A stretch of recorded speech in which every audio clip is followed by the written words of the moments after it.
하나님의 아들 예수 그리스도의 복음의 시작이라. 아멘. 우리 앞뒤 좌우에 계신 분들하고 좀 더우시겠지만 인사하도록 하겠습니다. 예수님이 우리와 함께 하십니다. 더우셔서 그런가 힘이 하나도 없으세요. 조금 기운 차리시고 어깨도 펴시고 오늘 함께 나눌 말씀 마가복음 1장 1절 말씀, 어찌 보면 우리가 너무나도 잘 아는 복음에 대한 말씀인데요, 당연한 말씀일 수도 있겠지만 그 당연함 가운데에서 우리를 향하신 하나님의 뜻과 계획이 무엇인지를 우리가 함께 나누는 귀한 은혜의 시간 되기를 간절히 바라겠습니다.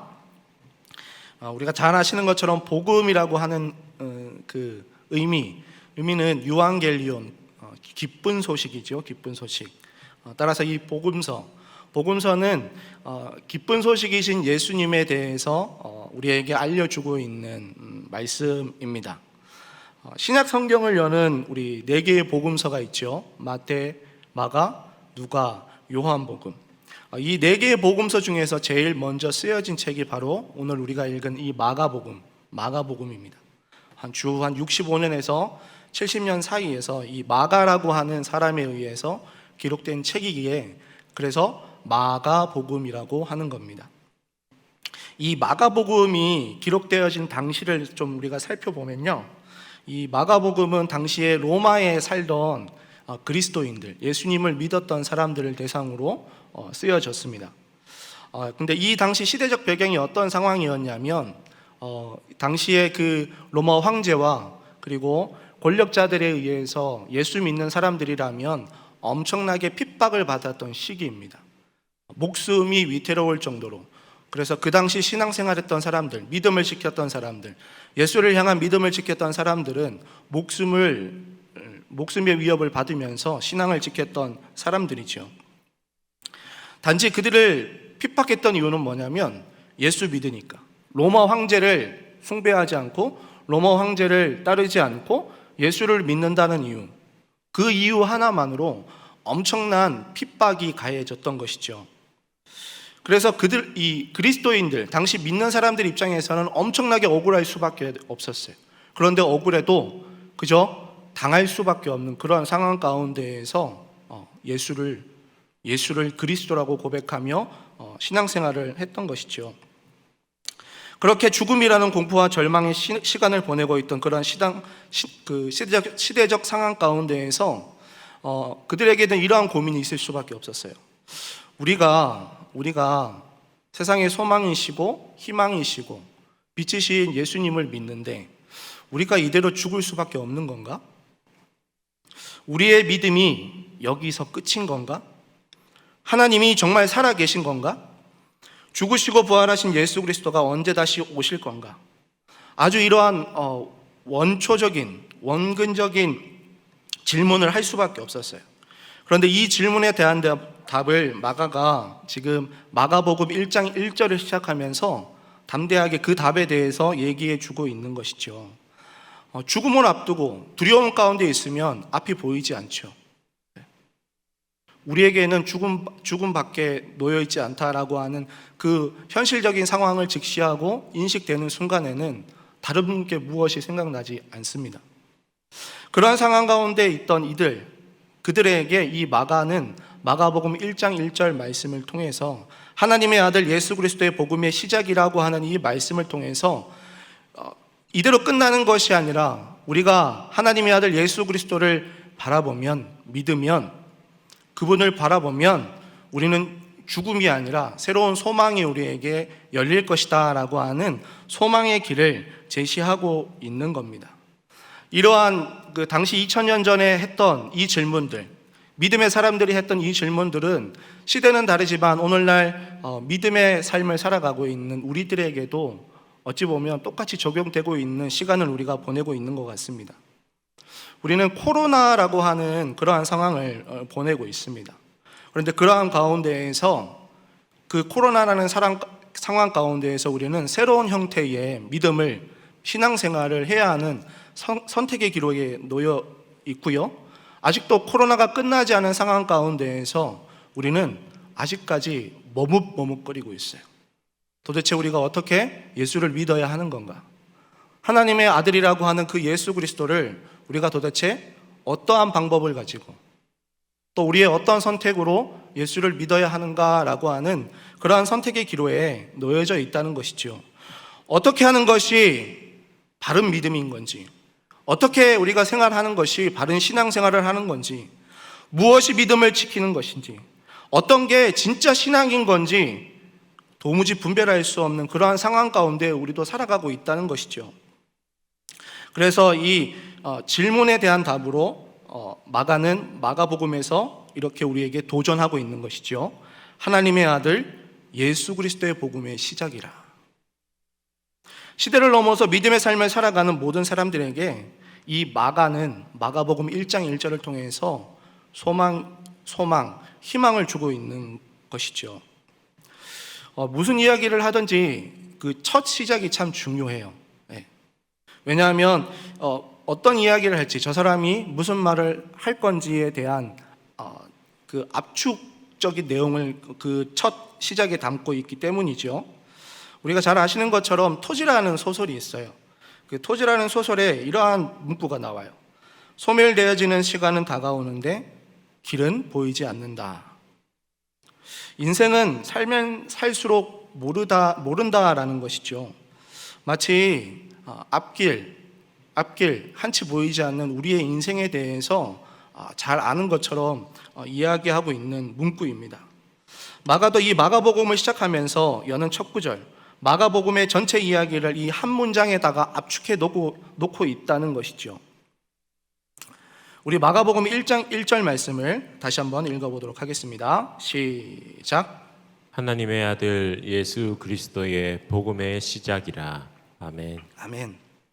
그래서 오늘은 이 마가복음 1장 1절을 고백할 수밖에 없고, 어려운 시대 가운데에서 앞길 보이지 않는 상황 가운데에서 복음이신 예수 그리스도라고 외쳤던 이 마가가 어떤 사람이었길래 지금 이 고백을 하고 있는 건지, 이 마가라는 사람을 중심으로 오늘 함께 말씀을 나누겠습니다. 마가 그는 누구였을까? 마가복음을 기록한 저자가 누구예요? 이렇게 물으면 우리는 흔히 예수님의 제자 마가 아니야? 이렇게 생각할 수 있습니다. 그런데 이 마가복음을 기록한 이 마가는 예수님의 제자 마가가 아니죠. 그렇다면 이 마가 도대체 누구일까요? 우리는 이 마가에 대한 흔적을요, 신약 성경에서 찾아볼 수 있는데, 골로새서 4장 10절에서는 바나바의 생질, 그러니까 외조카로 이야기하고 있고, 사도행전 12장 12절 이하에서는 마리아의 아들이라고 우리가 흔적을 찾아볼 수 있고, 또 베드로전서 5장 이하에 가면 베드로가 이 마가를 향해서 내 아들이라고 부르고 있습니다. 또 마가복음 14장에 나오는 그 최후의 만찬이 베풀어진 다락방, 그리고 사도행전 1장 12장에 나오는 예루살렘의 교회의 시작이고 120명이나 되는 많은 사람이 모일 수 있는 장소, 그 다락방의 소유자 혹은 소유하고 있는 부모님의 자녀였을 거라고 우리는 발견할 수 있죠. 이를 통해서 알 수 있는 건 뭐냐면 마가는 당시 부유층이었다라는 겁니다. 그렇게 마가는 부유한 집안에서 자라났고 좋은 환경에서 성장했을 거예요. 믿음이 좋았던 어머니 마리아, 그 어머니 밑에서 철저한 신앙 교육을 받았고, 또한 그 당시 그 집에서 열렸던 기도회와 예배, 또한 그 집에 찾아왔던 사도들과의 만남, 모든 것을 누릴 수 있었기에 상대적으로 다른 사람들보다는 고생이라는 것을 모르고 자랐을 것이라는 겁니다. 그러다가 우리가 사도행전 13장으로 넘어가서 거기에서 볼 수 있는 대로 바나바와 바울이 1차 전도여행을 갈 때 거기에 전도여행 수행원으로 떠나게 됩니다. 우리 사도행전 13장 5절 말씀을 함께 읽겠습니다. 시작. 살라미에 이르러 하나님의 말씀을 유대인의 여러 회당에서 전할세 요한을 수행원으로 두었더라. 아멘. 이 마가라 하는 요한, 12장 15절에 마가라 하는 요한이라는 표현이 나오는데, 이것은 다른 게 아니에요. 같은 사람이에요. 요한이 마가이고 마가가 요한이에요. 왜냐하면 헬라식 이름과 유대식 이름이 다르기 때문이죠. 바울이 바나바와 바울의 전도 여행을 어떻게 참석할 수 있었을까라고 하는 부분은 아마 외삼촌이었던 바나바의 추천이었을 거라고 추측을 할 수 있어요. 외삼촌 바나바의 영향력이 있었다라고 하는 것이죠. 그런데 무슨 일인지는 모르겠는데 그 1차 선교 여행 중에 이 마가가 예루살렘으로 돌아가는 일이 발생합니다. 조금 더 리얼하게 말씀드리면 전도 여행 중에 중도 하차하는 일이 발생된 것이죠. 우리 사도행전 13장 13절 말씀 함께 읽겠습니다. 시작. 바울과 및 동행하는 사람들이 바보에서 배 타고 밤빌리아에 있는 버가에 이르니 요한은 그들에게서 떠나 예루살렘으로 돌아가고. 아멘. 요한이 그들에게서 바나바와 바울에게서 떠나 예루살렘으로 돌아가는 일이 지금 발생한 겁니다. 그렇다면 마가가 왜 예루살렘으로 돌아갔을까? 왜? 성경에서는 이 질문에 대한 답을 정확하게 밝히고 있지는 않지만 당시 이 지역의 지리적인 특징을 조금 알고 접근을 해보면 답을 좀 우리가 찾아볼 수 있을 것 같아요. 그 답은 뭐냐면 당시 밤빌리아라고 하는 그 지역은요 굉장히 험한 지역이었어요.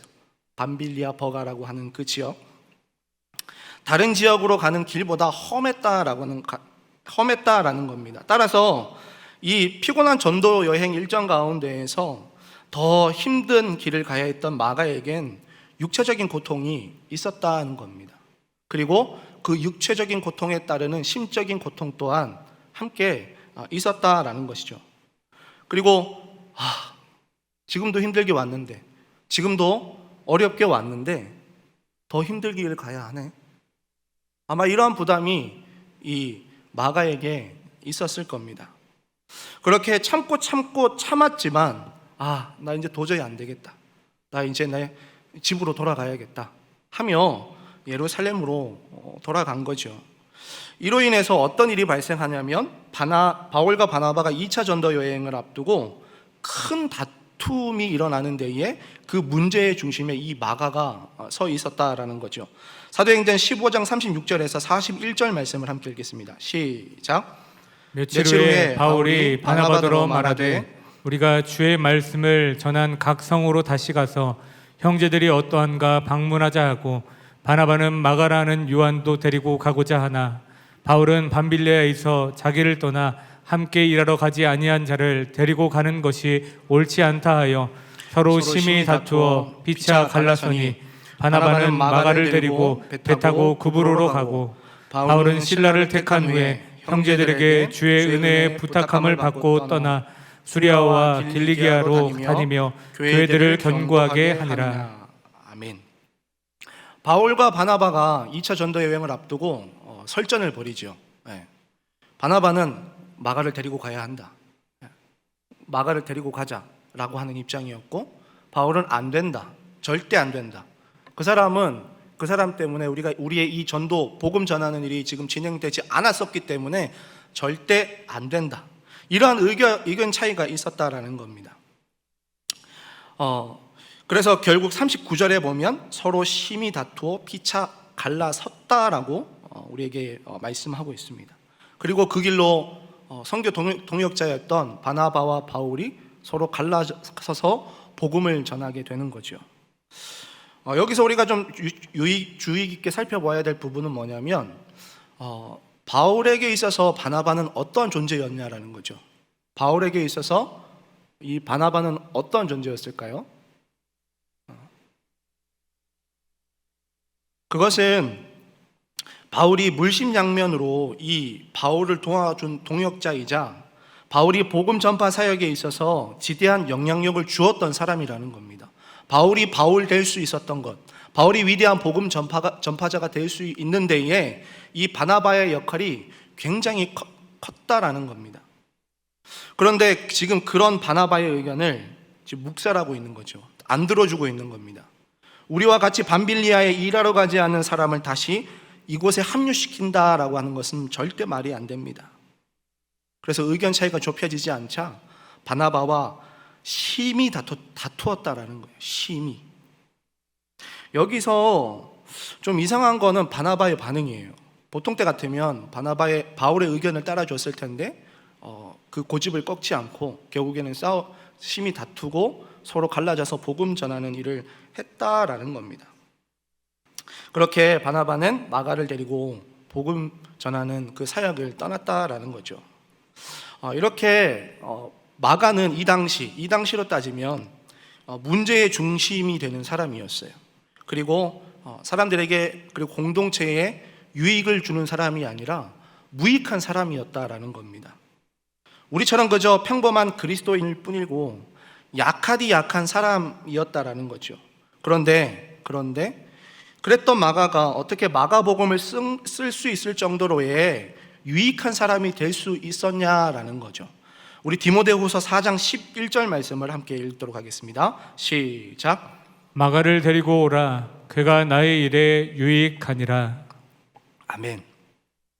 시간이 흘러서 한 20여 년 가까이 흘렀어요, 지금은.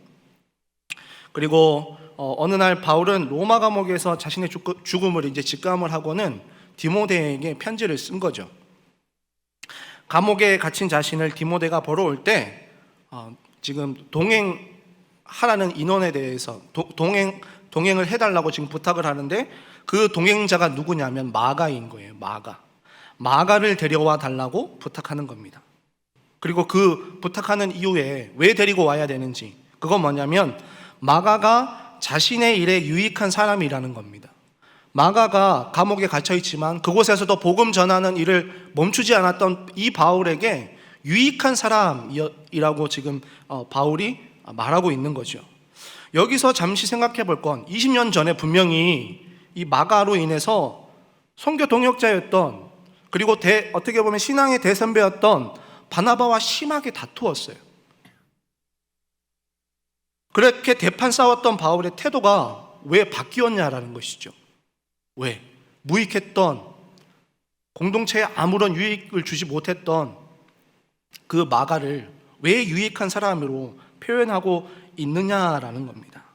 그가 나의 일에 유익하니라 라는 이 바울의 말을 통해서 이 마가가 그전에는 무익한 사람이었지만 20년 동안 어떠한 사건을 통해서 지금 유익한 사람으로 바뀐 것이다 라는 것을 우리는 생각해 볼 수 있다는 겁니다. 이전에 무익한 삶이 아니라 실패만 하고 다른 사람에게 피해 주던 그러한 마가가 아니라 다른 사람에게 유익을 주고 있는 변화된 삶을 살고 있다라고 하는 것을 이 바울이 들었다라는 것이죠. 그래서 마가를 만나기를 원했습니다. 마가가 달라졌습니다. 오래전 바나바와의 사이에서 문제를 만든 마가가 아니라는 것이죠.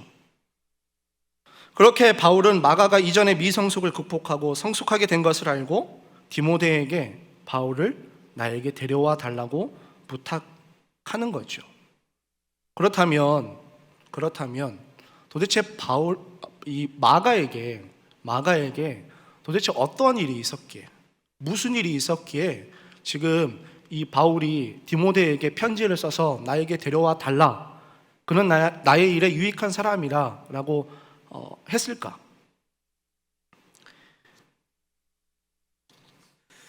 물론 우리가 아까 앞서 살펴봤던 사도행전 12장, 13장의 말씀을 통해서 외삼촌 바나바의 영향 분명히 받았을 겁니다.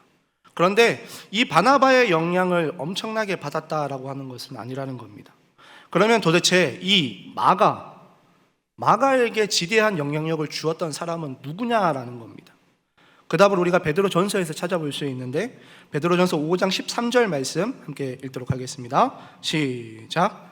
택하심을 함께 받은 바벨론에 있는 교회가 너에게 문안하고 내 아들 마가도 그러하느니라. 아멘.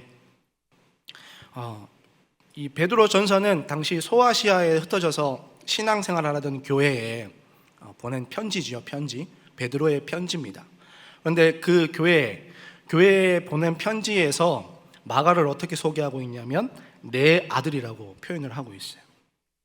이것을 통해서 마가에게 영향력을 준 사람, 마가가 무익한 사람에서 유익한 사람으로 변화되는 데에 지대한 영향력을 주었던 사람이 베드로구나, 우리는 짐작할 수 있다는 것이죠. 베드로가 마가를 내 아들이라고 부르고 있어요. 비록 육신의 아들은 아니지만 그 아버지와 아들이라고 부를 정도로 매우 친밀한 관계였다는 겁니다. 영적으로 관계를 맺고 아버지와 아들로서 이 베드로는 마가에게 지대한 영향력을 주었다라는 것이죠. 마가복음은 다른 복음서와는 좀 다르게요, 이 베드로라고 하는 사람에 대해서 조금 더 자세히 상세히 우리에게 이야기해 주고 있어요. 우리 아까 제가 처음에 말씀드렸던 것처럼 마가는 예수님의 제자, 사도가 아니에요. 하지만 예수님과 공생애를 함께 했던 이 베드로의 증언을 토대로 마가복음을 썼다라는 겁니다. 이것은 그 당시 초대교회 문서하고 당시 활동했던 그 교부들의 증언에 의해서 헬라어에 미숙하고 좀 어눌했던 이 베드로를 도와서 복음 전하는 사역의 통역사로서 이 마가가 이 베드로와 복음 전하는 일을 함께 했다라고 증언하고 있습니다. 사도행전 12장을 보면 마가는 이미 어머니의 집에서 이 베드로를 만났을 거예요. 그리고 1차 전도 여행에서 중도 하차한 이후에 예루살렘으로 돌아와서 낙담하고 나 도대체 어떻게 해야 되지? 이런 일도 하나 제대로 못하면 나는 도대체 어떠한 삶을 살아가야 되지? 낙심하고 낙담하고 그 실패라고 하는 그 경험에 주저앉아 있었을 겁니다. 그러한 가운데에서 다시 베드로라고 하는 사도를 만난 것이죠. 우리가 베드로라고 하는 사람에 대해서 잠시 좀 더 살펴볼 텐데, 베드로는 어떠한 사람이었죠? 베드로는 어떠한 사람? 주는 그리스도시요 살아계신 하나님의 아들입니다 라고 위대한 신앙 고백을 할 정도의 사람이었지만, 이후에 예수님께서 붙잡혀 가실 때에 예수님을 3번이나 부인했던 사람입니다. 위대한 신앙 고백을 했음에도 불구하고 그는 예수님을 3번이나 부인했던 사람, 뼈저린 실패를 경험했던 사람, 낙심과 낙담을 경험했던 사람이라는 겁니다. 그리고 그는 예수님을 통해서, 예수님의 십자가 사건을 통해서, 예수님의 부활 사건을 통해서 다시 회복되어지고 일어서는 경험을 미리 했던 사람이라는 거죠. 그러한 실패와 아픔을 경험으로 한 베드로를 지금 마가가 만난 겁니다. 잘 생각해 보시면 이 베드로의 눈에 실패하고 낙담하고 주저앉아 있던 이 마가가 보이지 않았을까요? 분명히 보였을 겁니다.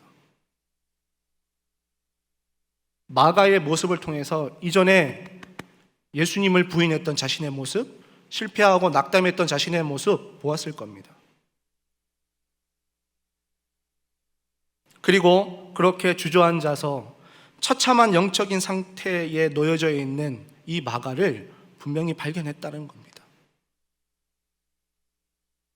그래서 베드로는 그 마가에게 다가갔던 겁니다. 그리고 마가를 복음 전파하는 일에, 복음 전하는 사역에 동행하기를 요청했던 것이죠. 그리고 마가가 복음이신 하나님의 아들 예수 그리스도로 회복되고 이제는 더 이상 미성숙한 마가가 아니라 성숙한 마가로 이끌었던 사람이라는 겁니다. 마가야, 너 나하고 복음 전하는 일을 하지 않을래? 실패했다고, 1차 전도여행 실패했다고 기죽을 필요 없어. 나는 예수님과 함께 했던 나는 어땠는 줄 아니? 자신의 실패의 상심과 아픔을 경험 삼아서 마가를 일으키고 세워줬던 겁니다.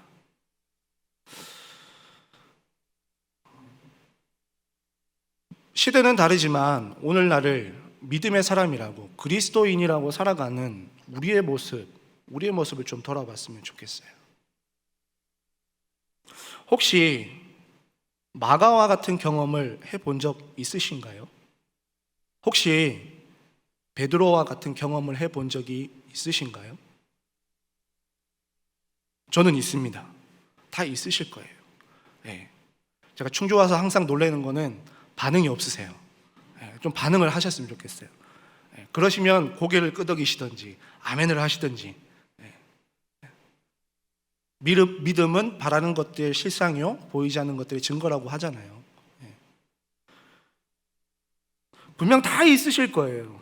마가가 했던 그 실패의 경험, 낙담, 낙심, 베드로가 했던 그 실패, 내가 믿노라 하지만 삶의 자리 가운데에서 어느 순간 그 예수님을 저버린 경험들 분명히 있을 겁니다. 그러한 상황 가운데에서 마가는 우리에게 이러한 말씀으로 다시 일어서게끔 해주는 거예요. 하나님의 아들 예수 그리스도의 복음의 시작이라. 여러분, 복음이 너무나도 우리의 삶 가운데서 당연하죠. 당연해요. 예수님이 우리와 함께 하시는 건 너무나도 당연하죠.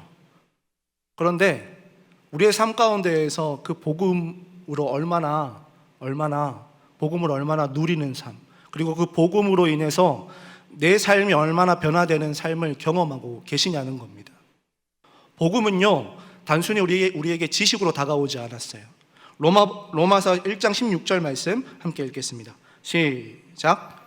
내가 복음을 부끄러워하지 아니하노니 이 복음은 모든 믿는 자에게 구원을 주시는 하나님의 능력이 됨이라. 아멘.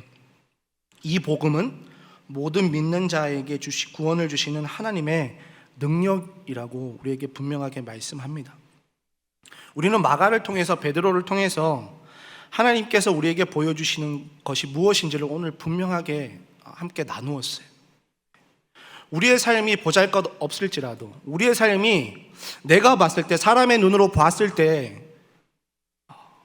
아무런 유익이 없을지라도 하나님께서는 그 상황들을 역전시켜 주신다라는 겁니다. 내가 세상 가운데서 실패를 경험했을지라도 내가 그 복음을 붙잡고 있으면, 내가 복음을 믿고 그 복음으로 함께 예수님과 동행하는 삶을 산다면 그 복음은 능력으로 우리의 삶 가운데에서 나타난다라는 겁니다. 복음이신 예수님을 믿고 따르면 복음의 능력으로 변화된 삶을 살게 된다라고 사도 바울은 우리에게 분명하게 말씀해 주고 있습니다. 사실 마가가 인간적으로 봤을 때는 처음 전도여행 갔는데 얼마나 힘들었겠어요. 인간적으로 보면 정말 힘든 여정이었을 거예요. 고생이라고 하는 걸 모르고 자랐는데 지금 전도여행을 통해서 경험해보지 않았던 그 일들을 경험했는데 당연히 힘들었겠죠. 그래서 인간적인 마음이 들었을 겁니다. 내가 이걸 지금 왜 하고 있나? 굳이 내가 힘들게, 나 이거 하지 않아도 다른 일을 하고 또 먹고 살 수 있는데, 분명히 인간적인 마음이 들었을 거예요. 그리고 후회도 했을 거예요. 내가 예루살렘에서 편안하게 지냈으면 됐는데 왜 굳이 내가 외삼촌을 따라왔을까? 바울을 따라왔을까? 내가 지금 포기한다고 해서 이것이 이 바울과 외삼촌인 바나바와 바울이 잘못되지는 않잖아. 그래서 예루살렘으로 돌아간 거죠. 중도 포기한 거죠. 우리는 제3자의 눈으로 봤을 때 마가는 나쁜 놈이라고 생각할 수도 있어요. 실패한 사람이라고 정의할 수 있어요. 그는 실패한 인생을 살았어라고 할 수 있어요. 그런데 하나님은 그마저도 하나님의 일에, 하나님의 계획에 쓰시는 도구로 이 마가를 사용하셨다라는 겁니다. 이 마가를 베드로와 만나게 하셨고 또 베드로의 경험을 나누게 하시고 실패에서 다시 그 실패의 자리에서 일으켜서 낙담한 마음들을 다시 세워주셨다라는 겁니다. 세워주셔서 하나님의 일을 하는 하나님의 사람으로 변화시켜 주셨다는 겁니다.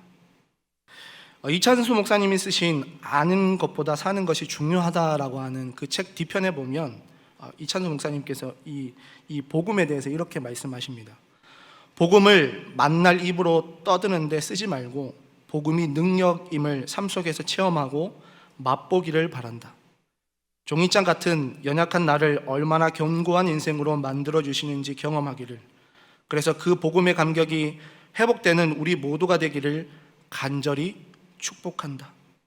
종이장같이 구겨지고 찢기는 인생이 아니라 주님의 십자가 앞에 그분과 더불어 살아가는 인생이 되기를 바란다. 그렇게 복음에 대해서 정의를 해주고 있고, 그 복음으로 살아가는 이 땅의 모든 믿는 자들, 그리스도인들에게도 이렇게 우리에게 살아가기를 결단하고 있는 거죠. 사랑하는 성도님들, 혹시 우리는 나는 복음을 믿노라 하면서, 나는 복음으로 살아가고 있노라 하면서 그 삶의 현장은 혹시 어떠십니까? 정말로 그 온전히 복음의 기쁨, 복음으로 변화된 삶을 누리고 계십니까? 복음의 능력을 경험하고 계십니까?